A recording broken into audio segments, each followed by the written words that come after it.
Halo semuanya. Jadi kami para komedian ini lagi kurang kerjaan karena di rumah doang. Panggung Benar Kurang banyak kerja sekali. dan yang kurang batal, makan. betul Jegel? Sangat benar sekali. Syuting banyak yang batal, betul Jegel? Benar sekali. Apalagi yang Bahkan batal ada Jegel? bahkan ada kerjaan yang belum deal pun sudah batal. Iya itu kan emang nggak deal berarti dong. Situasi ini emang bikin banyak sekali orang susah ya. Jadi ya buat yang masih di luar semangat dan tetap jaga kesehatan ya, karena kan nggak semua orang punya pilihan kayak kita yang bisa di rumah doang kan. Ada tetap harus. Benar, Ini benar. as we speak itu Ikatan Manajer Artis Indonesia Artis? Imarindo lagi ngobrol sama menteri nih. Mereka lagi ngomong sama menteri. Untuk supaya Hari ini. Iya, minta bantuan. Jadi kan orang event mah hancur semua kan? orang event betul, Yes. semua event kan hancur. Iya, artisnya hancur juga. Artisnya pasti hancur juga. Manajer pun tak makan. Manajer juga nggak makan, betul. Benar Jadi sih. manajernya lagi ngadu ke pemerintah. Tapi ya mau gimana ya? Ya abang-abang ojek juga kan pada susah kan, semua susah. Pelaku Semua UKM lini juga susah, semua orang asli. susah sekarang. Semua lini disikat emang tuh warung-warung kopi juga amsyong, semuanya emang amsyong pasti. Tapi kalau lo punya kartu-kartuan yang di Jakarta itu ada kartu macam-macam tuh, itu dapat subsidi, ada yang dapat GoPay sebulan, ada yang dapat 1,5 juta. Oh, dapat subsidi. Oh, Kak. Iya. Kayak kartu sehat. Gitu loh. Iya, yang Kartu gitu-gitu. pintar itu gitu ya. Nah, Lu ngapain aja, Gel? Gue ngelihat lu masih keluar rumah, Gel, di komplek rumah lu. Keluar rumah. Di depan gitu, Bang. Cuman keluar teras. Gitu doang. Masuk lagi. Keluar teras, masuk lagi. Main sama anak. Udah gak tau mau ngapain gak sih? Gue yang introvert sama aja, sekali, 14 hari aja udah berasa loh. Udah kayak gila ya. Cukup ini juga, cukup bikin pusing juga sih. Bingung juga sih. Sebenarnya kalau begininya tuh aku masih bisa ada ditahan gitu. Sebenarnya yang paling buat aku kepikiran adalah ini tuh terancam tidak mudik Lebaran ini. Itu yang buat aku lumayan kepikiran karena bahaya banget soalnya. Iya dan tidak pernah aku Lebaran tuh tidak mudik sejauh ini ya. Jadi lumayan aduh sayang juga nih gitu. Apalagi kalau ada nggak anak mudik kan. Sedih. Benar. Pasti kan keluarga di sana kan pengen ketemu anak lu, ketemu keluarga. Benar, dan aku kan sebagai orang tua pengen pamer kebiasaan anak kan ke keluarga besar. Pamer udah bisa apa emang anak lu? Ya misalnya Pamer udah bisa apa? ngomong, udah bisa gitu. jalan. Cuman Ibu orang tua lah, Bang. Tapi ini menarik sih karena kemarin gue tadi pagi gue baru bangun tidur di share sama temen gue ada perdebatan di Facebook gitu, ada yang bilang udah kangen banget sama keluarga, apapun yang terjadi mau tetap mudik gitu. Nah terus pada rame itu komen-komennya. Menurut gue ya kalau emang lu di Jakarta, epicenternya kan di Jakarta ya, pusatnya itu kan di Jakarta. Betul. Kan. Lu nggak pernah tahu lu kena virus apa enggak karena kan ada yang kena dan tidak bergejala kan. Yang celakanya adalah lu kangen sama orang tua lo di kampung, begitu lo pulang, lo malah membuat mereka sakit. Kan lo tetap nggak mau kan? Pilihannya jadi adalah malah kampung yang terisolasi malah gara-gara lu jadi Tapi sebenarnya ini udah mau aku sebenarnya udah mau pulang tuh dari waktu corona tuh sebelum terlalu kayak sekarang. Jadi Jakarta tuh masih dua apa berapa gitu ya, tanggal yang 4 positif Maret corona. itu ya. Nah jadi aku udah mau pulang sebenarnya. Cuman kemarin tuh mikir lagi emang sama istri ngobrol. Iyalah jangan, masalah di rumah kan udah orang tua gitu. Mungkin tinggal bapakku sama ibunya mertua kan. Kalau kemarin pikirannya kita pulang sih takutnya malah yang menyebabkan jadi red zone juga kota kecil kami itu. Kotanya sudah kecil, Binjai itu. Apalagi tapi banyak menularkan. perdebatannya soal ini nih kayak iya soalnya kita udah beli tiket pulang gitu kan. Cuman ya gimana juga ya, lo udah beli tiket pulang juga ya mendingan duit tiket itu angus daripada lu nggak bisa ketemu keluarga lo lagi kan. Kalaupun Bener. terjadi kenapa-napa. Ya sekarang sih bijaknya memang ya udah di rumah masing-masing paling bener.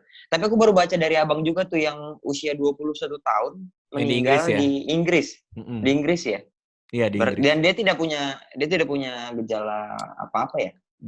Dia tidak punya penyakit bawaan apapun karena kan banyak yang diberitakan bilang yang meninggal itu biasanya ada penyakit penyertanya atau comorbidity-nya gitu kan. Nah ini masuk breaking news di Inggris karena ya ini adalah yang meninggal paling muda di sana 21 tahun dan memang tidak ditemukan penyakit bawaan apapun pada saat dia meninggal gitu. Nah ini yang ngebuat banyak orang juga bilang, lu anak-anak muda jangan keluar dulu lah gitu, jangan pikir lo kebal gitu. Kenapa tadi Gil? Enggak, kamu. Enggak, jadi ada dokter kemarin di Kompas. Dia ngomong gini, sebenarnya nggak ada yang pernah ngomong bahwa anak muda itu imun, kata dia. Nggak ada yang ngomong kayak gitu, kata dia. Yang dia bilang bahwa anak muda itu lebih gampang buat mengalahkan, dengan daya imunnya lebih gampang buat mengalahkan penyakitnya. Cuman kalau 1-2 mah bisa dari seluruh dunia gitu. Iya, karena cuman kan kecil banget. Karena memang tapi ngeri aja tuh jadi. Karena memang komunikasinya tuh banyak yang nggak tersampaikan dengan jernih ya menurut gue ya. Ketika orang bilang anak muda itu yang meninggal sedikit gitu, tapi sama orang-orang diterjemahkan menjadi kita akan baik-baik saja anak-anak muda. Tapi kan ada yang meninggal makanya juga. Party. Kenapa? Makanya party. Di Amerika pada party. Iya. Oh iya. Iya, susah juga di Indonesia sih. Juga sih, komplek gue juga kayak sama kayak gitu. Ya udahlah. Anyway, ini adalah Jegel. Jadi gue sama Mo udah beberapa kali bikin ini nih, show ini. Jadi kita di rumah aja, karena komedian pada nggak ada kerjaan, kita bikin acara ini. Kita main-main.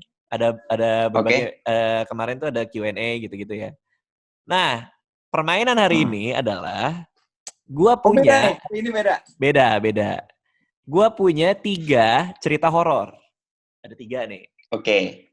3 cerita horor. Gua akan ceritain satu persatu.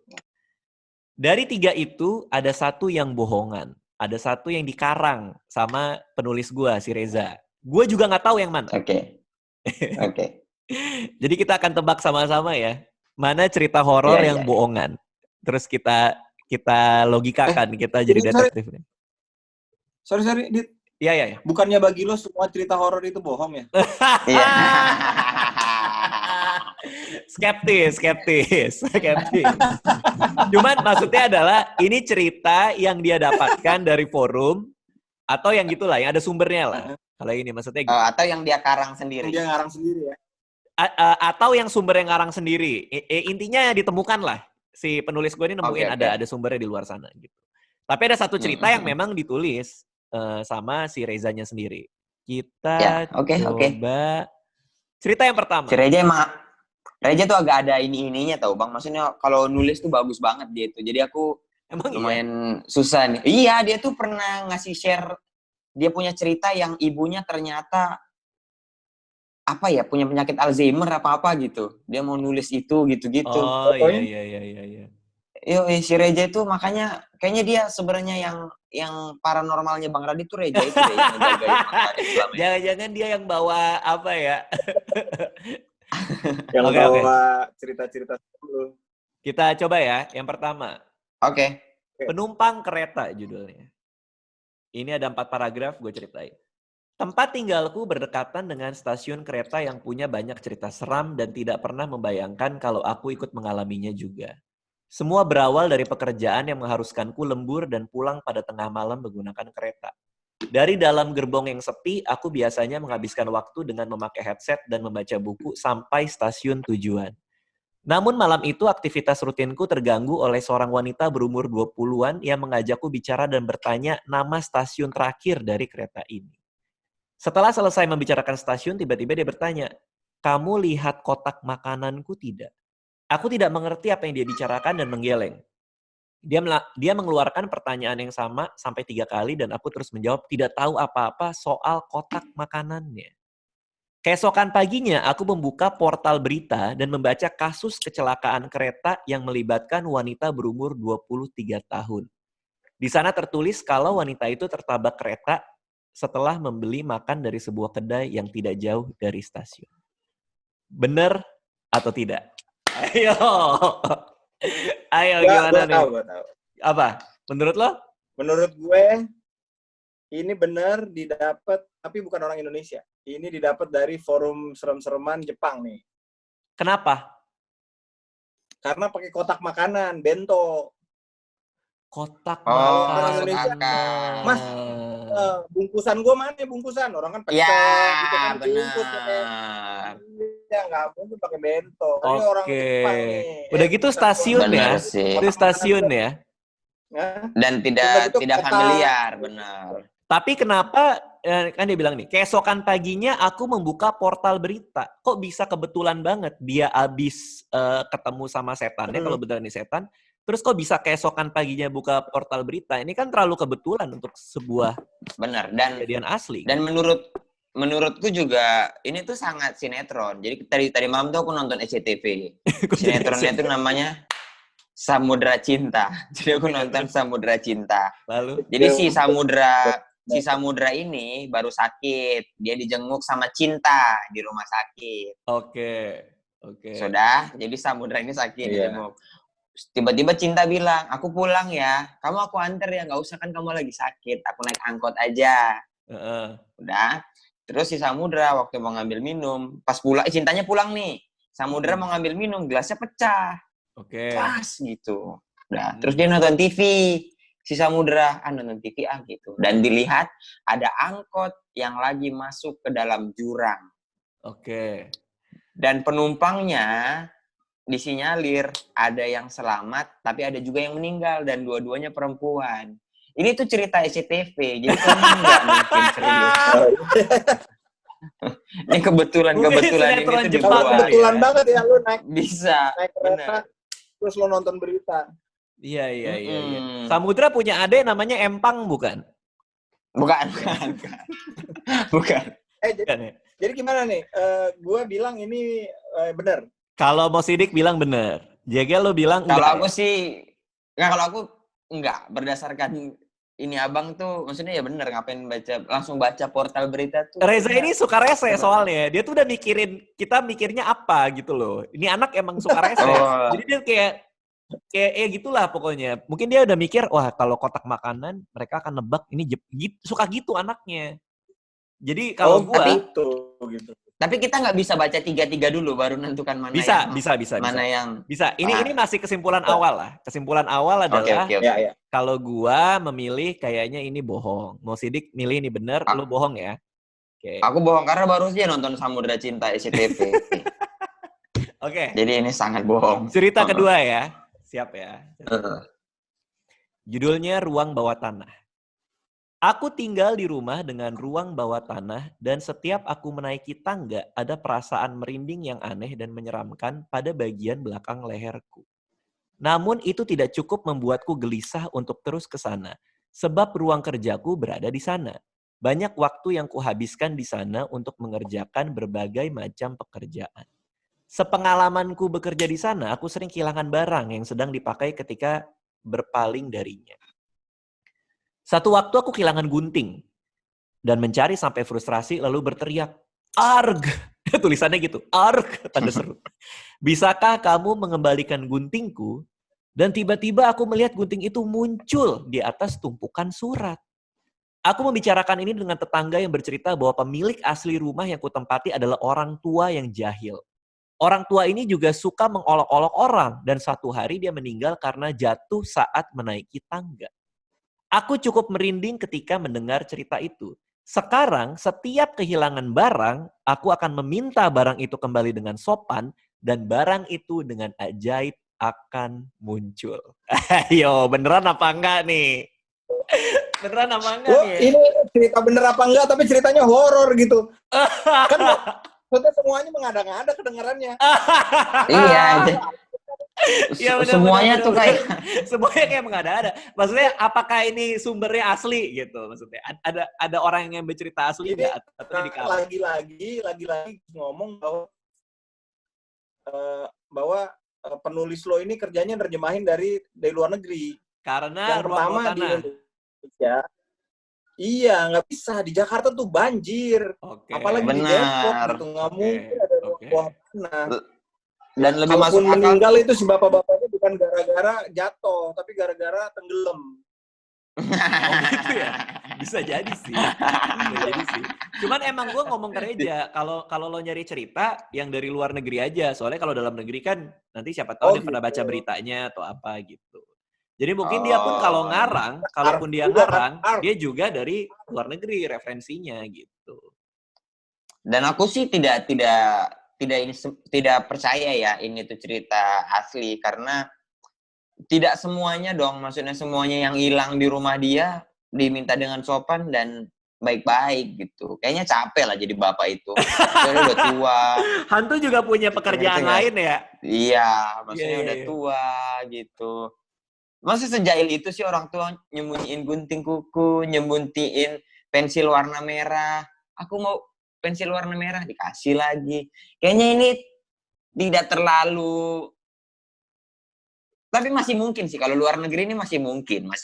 Iya, apa emang pas dia udah minta terus si bapaknya bilang, ini cuman prank bro, nggak usah marah bro, gitu kan kita nggak tahu juga ya. Gimana ya? Kalau gue ngerasa ini terlalu bombastis aja gitu loh. Masa lo minta terus tiba-tiba ada, dan itu tadi diceritakan di atas tumpukan lagi, kan berarti kan secara ajaib kan? Itu kayak fiksi banget gitu kalau menurut gue sih. Kayak Doraemon tuh Nobita minta apa aja ada kan. Itu dia. Gimana Mo? Menurut lo Mo yang ini Mo? Ini jangan-jangan tapi ada jenis yang kayak gini setan ada, namanya jin. Nama setannya jin. Dia ngasih. Oh permintaan. Iya, lu minta apa aja dikasih. Kok dia udah punya 3 permintaan yang dia minta gunting kukunya balik, kenapa dia nggak minta gue pengen hidup abadi? Kamu punya 3 permintaan. Apa permintaan pertama? Boleh nggak balikin gunting kuku saya? Oke, 2 lagi. Masa gitu sih. Oke, tapi kalau gue meyakini. Kalau gue kayaknya bohong deh. Kalau gue kayaknya dia memang nyadur. Jadi bener ini. Oke, kalau lo Jagel? Aku sih mungkin ini benar, tapi memang ceritanya nggak serem. Tapi komedi. Ini benar.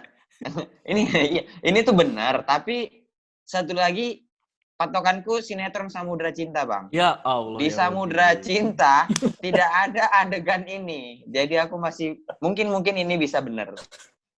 Samudra Cinta tadi yang pertama itu aku percaya itu ngarang. Kalau ini tuh bisa jadi benar. Oke, karena di Samudra Cinta nggak ada ya. Nggak ada. Abang paham nggak sih kalau kita udah mulai bingung di rumah kita nonton sinetron? Iya. Oke, kita lihat yang ketiga ya. Yang ketiga ini apakah ada di Samudra Cinta atau tidak ya? Kita lihat. Wah, ini judulnya aja udah manekin berjalan. Oke, siap ya? Konon seorang gadis dari sebuah sekolah bunuh diri di aula. Untuk mengenang si murid, sebuah manekin dipasangkan seragam si gadis beserta nemtek, serta diletakkan di kelasnya. Kelas tersebut berada di lantai dasar dan memiliki jendela yang menghadap ke sebuah lapangan. Ada rumor yang beredar bahwa setiap kelas itu mendapat jadwal pelajaran olahraga. Manekin tersebut secara tiba-tiba akan muncul di balik jendela sambil memandangi lapangan.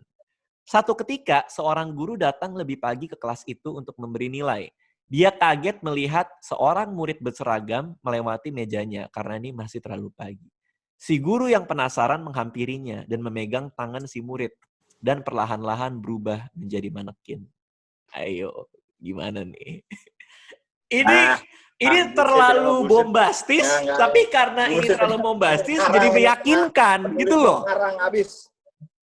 Tapi Bang, di mana-mana cerita horor itu rata-rata jarang ada yang merasuki manekin. Maksud aku kalau ada boneka. Iya, tapi medianya boneka gitu. Kalau manekin kan terlalu murahan gitu, Kang Mo. Mam nggak kamu kan ya? Oke, kayak lu nggak niat masuk ke sesuatu benda gitu ya? Kayak Bisa Iya. nggak sih ke boneka gitu loh? Kalau jalangkung jelas tuh, maksudnya jelas serem gitu atau kemana gitu yang Kan batok kelapa, yang kayu. Manekin itu macam-macam kan. Ada yang gue lihat ada Sylvester Stallone kan, atau pernah lihat nggak lo manekin yang Sylvester Stallone yang cuman ini sepuser doang. Ada kan yang kayak gitu. Iya. Coba kalau dia salah masuk gitu, masa jadi Rambo? Padahal dia perempuan ya. Dia bingung sama identitasnya dia ya. Ini Iya. gue gimana nih? Iya. Oke, tapi Dan ada manekin Uniqlo yang nggak ada matanya itu loh. manekin juga beraneka ragam ya. Bener juga sih. Iya. Manekin yang kayak gimana ya? Iya. Ada yang nggak ada tangan ya kan manekin kan. Ada yang nggak ada kepala. Makanya. Ya. Oke, tapi buat gua yang mencurigakan adalah kenapa ada murid yang meninggal udah gitu bunuh diri lagi. Kok malah diapresiasi dengan cara membuat manekin dan naruh di dalam kelas. Itu apa ininya logikanya gitu loh. Ngapain lu? Itu kalau kata kamu sih mungkin bayar sekolahnya udah sampai lunas. Atau dia ketua OSIS yang belum habis masa jabatan. Tapi buat apa dijadikan manekin juga? Ini kayaknya bohong sih. Ini bohong lah ya. Menurut gue itu yang tadi 2 bener, yang ini bohong. Oke. Jegel? Kalau aku sih apa samudra mana? Enggak. Ini kalau aku bisa jadi ini benar. Di samudra ada manekin. Ini benar, tapi yang pertama aku yang bohong. Enggak deh. Yang ini yang bohong. Aku sama kayak kamu. Yang ini yang bohong. Yang 1,2. Oke. Benar. Nah, sama. Yang 3 kayaknya bohong. Karena gimana ya? Masa bukannya bukannya berduka dengan cara lain, tapi malah dijadiin manekin, ya nggak sih? Kecuali dia malah datang menghantui. Kalau gitu masih masuk akal. Tiba-tiba datang menghantui. Tiba-tiba iya, anjir, gue yang ini jawabannya. Yang bang. Nah. Cerita yang karangan adalah cerita yang nomor 1, penumpang kereta. Cerita nomor 2 dari Reddit. Cerita nomor 3 adalah sebuah sekolah di Singapura. Coba gue Google ya. Manekin. Kan bener berarti ya. Samudra Cinta itu udah paling bener. Manekin. Masa sih? Manekin siswa ya. Oh iya, ini dia. Emang paling bener udah karangan-karangan tulisan Reja itu memang niru Samudra Cinta. Jangan-jangan dia nulis Samudra Cinta. Iya, 11 Singapore School. Alasannya apa, Bang? Kenapa dimanekinin? Ini nih, gue baru dapat ininya. Gue merinding. Lu emang sampai selesai karantina ini kumisnya bakal terus-terusan, nggak akan diapain? Iya, karena nggak ada kerjaan sama sekali. Tahu aja gitu. Pengen tahu aja selesainya gimana gitu. Kumis bisa sendiri tahu Bang Radit. Kumis bisa nih. Cerita ini dari tahun 2002. The Moving Mannequin. Sekitar 2002. Touching albeit creepy. Oh, ini zaman dulu. Ceritanya udah zaman dulu ini. Di sekolah itu zaman dulu kala. Satu perempuan bunuh diri di aula, iya bener. Wow, betul kan Mo? Si Reza gokil kan? Dia udah mikir, lo bakal mikir bahwa itu adalah bento. Bohong ya? Bohong dia. Serius loh. Kampret emang Reza ini ya. Dia udah mikir pasti gitu dia. Oh, stasiun kereta deket sama ini cuma di Jepang. Ini pasti saduran gitu. Dia ngebolak-balik kita. Dan ternyata yang bombastis banget kayak gini ternyata bener. Gila emang tuh orang tuh. Reja penulis Samudra Cinta. Reja penulis Samudra Cinta, Bang. Udah percaya. Ya itulah untuk kali ini ya. Coba tinggalin di komen. Kalian bisa jawab benar atau tidak. Cerita yang bohong adalah tadi nomor 3. Makasih Jegel ya udah nemenin kita ya. Ya Bang. Dadah. Siap. Thank you ya. Terima kasih sudah menonton video ini. Jangan lupa subscribe untuk menunjukkan dukungan kamu kepada channel gue.